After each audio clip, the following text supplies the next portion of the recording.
ये पानियों का गाँव, ये सरजमी ये छाँव, है ये नदी मेरी सड़क, बेफिक्र चलती मेरी ये नाव। आज रूबरू होते हैं एक ऐसी जगह से जहां हर चीज कोकोनट से बनती है। कुकीज, कैंडीज, साबुन, फर्नीचर, घर, यहाँ तक कि एक टाइम पे लोग नारियल को ही अपना धर्म मानने लग गए थे। और ये नारियल की बिल्कुल रियल स्टोरी है। मैं हूं शाफेज और वक्त आ गया है वियतनाम के गलियारों में भटकने का। ये वियतनाम की श्रृंखला पे मेरा दूसरा वीडियो है, तो अगर आपने पहला वीडियो नहीं देखा तो मैं आपसे गुजारिश करूंगा कि आप उसको डिस्क्रिप्शन में दिए हुए लिंक में जाके जरूर देखें। आज हम वियतनाम के अंदर मेकोंग डेल्टा का सफर करेंगे और वहां से आगे जाएंगे और देखेंगे कि इस अद्भुत दुनिया में हमारे लिए क्या क्या रखा है। मेकोंग का मतलब है पानियों की माँ, मदर ऑफ वाटर्स। मेकोंग नदी यहाँ से लगभग 4,500 किलोमीटर ऊपर चाइना से निकल के आधा दर्जन कंट्री क्रॉस करते हुए वियतनाम आती है, समुंदर की आगोश में समा जाने के लिए। पंछी, नदियाँ, पवन के झोंके, कोई सरहद ना इन्हें रोके। ये एशिया की तीसरी सबसे बड़ी नदी है और यहाँ आते आते इसकी शाखाएं नदियों की एक ऐसी भूल भुलैया बनाती है जो देखने के काबिल है। अपने साथ लाए हुए ढेर सारे मलबे और पानी की वजह से ये एक बाढ़ का मैदान बना देती है, जिसका केरला जैसे राज्य के बराबर साइज है, जिससे ये नदी करोड़ों लोगों का पेट पालती है। हमने ये सफ़र मीथो से शुरू किया क्योंकि पूरा एरिया ही एक फ्लड प्लेन है, इसलिए नाव ही एक माध्यम है जिससे आप यहाँ के अनेक टापू देख सकते हैं। इसका जेटी एरिया जहाँ नाव मिलती है क्रिसमस के रंगों में डूबा हुआ था। हमारे गाइड खोई ने हमें मैप में दिखाया कि हम 3 अलग अलग आइलैंड पे जाने वाले हैं। जनरली टापू या आइलैंड्स समुंदर में मिलते हैं, लेकिन मेकोंग नदी इतनी विशालकाय है कि इसमें भी आइलैंड्स बसे हुए हैं। बस हम अपने नौके पर सवार हुए और हमारे गाइड खोई की ज्ञान की गंगा में बहते हुए अपने पहले पड़ाव पे पहुंच गए और इस आइलैंड का नाम था सरप्राइज सरप्राइज कोकोनट आइलैंड। यहाँ पे एंट्री करते ही हम इस नारियल की फैक्ट्री में जा पहुँचे। ये देखिए, जैसे दूध को खौला के बनता है खोया, वैसे ही कोकोनट मिल्क को खौला के हमने ये पाया। इसको पंखे से ठंडा करते हैं और फिर ऐसी पट्टियाँ बना के बराबर साइज में कट करके राइस पेपर में पैक करते हैं।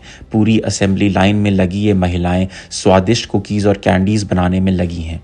आपको लगेगा कि रैपर भी खा रहे हैं, लेकिन वो मुंह में रखते ही पूरा डिज़ोल्व हो जाएगा। ये है राइस पेपर का कमाल और इसके ज़रिए इन कुकीज़ में अलग अलग फ्लेवर्स ऐड किए जाते हैं। Bandan leaves flavor, peanut flavor. You can have it with the paper. Have it with the paper. Yeah, it will melt. It will melt. Yeah, it will melt immediately. Yeah. आज की मेहमान नवाजी का title था नारियल खाने के 100 तरीके, और खोई साहब लगातार कुछ न कुछ पेश किए जा रहे थे। खैर, ये कोकोनट कुकी सबसे अल्टीमेट थी। ये नारियल की दीवानगी देखने के बाद जब कहानी सुनी कि ओंग दाऊ दुआ नाम के एक मॉन्क ने कोकोनट रिलीजन की स्थापना की, लगातार 3 साल तक कोकोनट के सिवा कुछ भी नहीं खाया और एक पानी पे तैरता हुआ पगोड़ा बनाया, तो हमको ज़रा भी ताज्जुब नहीं हुआ। इन जनाब ने बुद्धिज़्म और क्रिश्चियनिटी के बीच का रास्ता नारियल में ढूंढा था। ये गले में क्रॉस पहनते थे, कपड़े बौद्ध मॉन्क के होते थे और टोपी की जगह नारियल सर पे रख के जब निकलते थे तो लोग इनके कायल हो जाते थे। लोग इनको रिस्पेक्ट देने के लिए हिज मैजेस्टी की जगह हिज कोकोनट शिप बोलते थे, और जब ये अपना काम नहीं करते थे तो फ्रेंच सिपाही इन्हें पकड़ने की कोशिश करते थे और ये भाग के कोकोनट के पेड़ पे चढ़ जाते थे और घंटों शांति से बैठ के अपना समय वहां पे बिताया करते थे। 1975 में जब वियतनाम वॉर खत्म हो गई, उसके बाद प्रेसिडेंशियल कैंडिडेट की रेस में भी इन्होंने भाग लेने की कोशिश की, लेकिन इनको जान से मारने की बहुत धमकी दी गई और इनको लगा कि इनकी जान चली जाएगी, इसलिए इन्होंने प्रेसिडेंशियल कैंडिडेट के नाम में से अपना नाम वापस ले लिया। उसके बाद 1975 में जब कम्युनिस्ट सरकार आ गई, उन्होंने इस रिलीजन को यानी कि कोकोनट रिलीजन को बैन कर दिया और 10 साल के लिए इनको जेल में भेज दिया। 1990 में कम्युनिस्ट अथॉरिटीज से लड़ते लड़ते इनका देहांत हो गया। अक्सर भाईचारे और मोहब्बत का पाठ पढ़ाने वाले लोग सरकारों को पसंद नहीं आते। यहाँ से निकल के हम अगले आइलैंड पहुंचे जिसका नाम था फीनिक्स आइलैंड। यहाँ पे क्रोकोडाइल्स की एक छोटी सैंक्चुरी थी और इनका भोजन कराने के लिए ये असंख्य कैटफिश। मीकोंग नदी में जायंट कैटफिश भी पाई जाती है जो कि ताज़ा पानी की सबसे बड़ी मछली है। यहाँ पे हमारे खाने के लिए राइस की बनी हुई ड्रैगन बॉल भी आई। ये मछली भी और लाजवाब नारियल का पानी बेशक। और हम थोड़ी देर इस हैमक पे लेट के वक्त के ठहराव का मज़ा लेते रहे। इन टापुओं पे भाग दौड़ का जीवन नहीं है, मतलब भाग के जाएंगे भी तो कहाँ। उसके बाद तो नाव में ही बैठना है जो धीरे धीरे हिचकोले मारते हुए चलेगी। तो लंबी सांस लीजिए और चिल मारिए। यहाँ सब कुछ प्राकृतिक है और समय में एक ठहराव सा महसूस होता है। यहाँ से निकल के आगे आइलैंड पे हमने मधुमक्खी पालन होते हुए देखा, जैस्मिन टी यानी कि चमेली की चाय पी और ये वियतनामीज़ म्यूज़िक परफॉर्मेंस देखी। ये इंस्ट्रूमेंट दान बाऊ कहलाता है और इसमें एक ही तार होता है। इस पे भी इन अंकल ने जिंगल बेल्स बजा के माहौल बना दिया।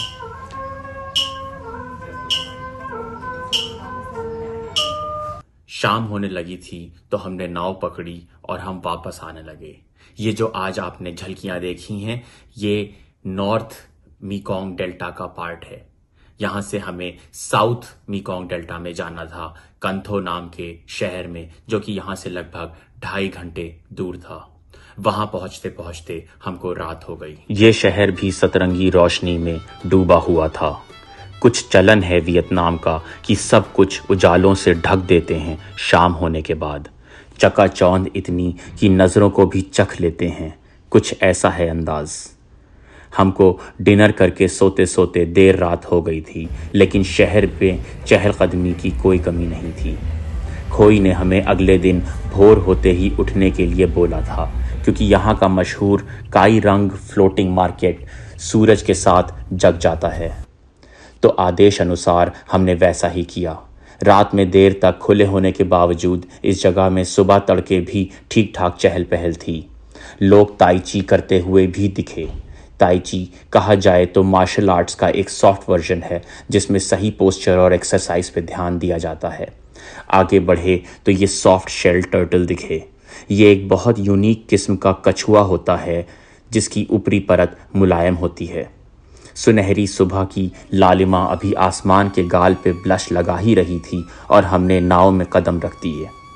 ज़रा सा आगे चले ही थे कि ये तैरता हुआ कैफेटेरिया हम तक आ पहुंचा और ऐसे हुक डाल के हमारी नाव से बंधन बना लिया। इस फ्लोटिंग मार्केट की सबसे यूनिक चीज़ ये है कि आप दुकान तक नहीं जाते, दुकान आपके पास आती है। सुबह का सुहाना मौसम, हल्की ठंड और नीचे पानी। अगर ये कॉफ़ी ना पी तो हो जाएगी नादानी। वियतनामीज़ कॉफ़ी कंडेंस्ड मिल्क से बनती है और मेरी नज़र में दुनिया की सबसे बेहतरीन कॉफ़ी में से एक में इसकी गिनती होनी चाहिए। हमको कॉफ़ी थमा के ये जनजनाती हुई निकल गई। यहाँ पे हर तरीके की बोट देखने को मिल जाएगी। बहुत से लोग तो इन्हीं बोट्स में रहते हैं, पूरा घर परिवार लेके। गौर से देखिएगा तो हर नाव के आगे एक लंबा डंडा लगा होता है। उस डंडे में जो आइटम लगा रखा है उससे आपको ये समझ में आ जाएगा कि उस बोट में क्या बिक रहा है। शायद ही कोई ऐसी चीज़ हो जो यहाँ नहीं बिकती है। अपने आप में ये पानी पे तैरती हुई पूरी एक दुनिया है। इस मार्केट का हिस्टोरिकल रीज़न ये है कि समुंदर और नदी का मिलाप इसी जगह पे होता है और क्योंकि प्राचीन काल से ही सारा व्यापार समुद्री रास्तों से होता आया है तो ये एंट्री पॉइंट हुआ करता था जहाँ से लोग सामान ख़रीद लेते थे।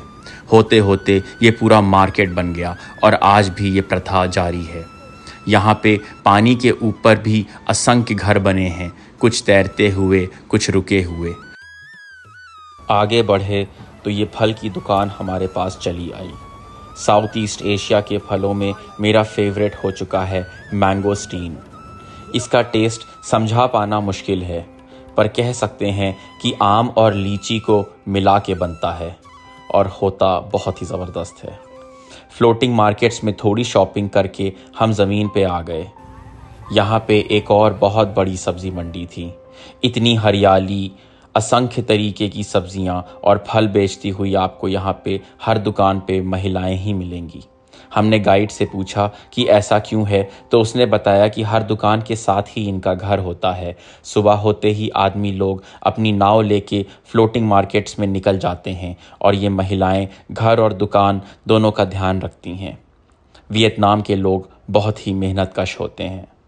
यहाँ के खाने में हरी सब्जियों पे बहुत ज़्यादा फोकस होता है और खाने के साथ ज़रूर सर्व करी जाती हैं। बहुत तरीके के मीट्स भी बिकते हैं यहाँ और यहाँ के लोग हर प्रकार का मीट खाते हैं।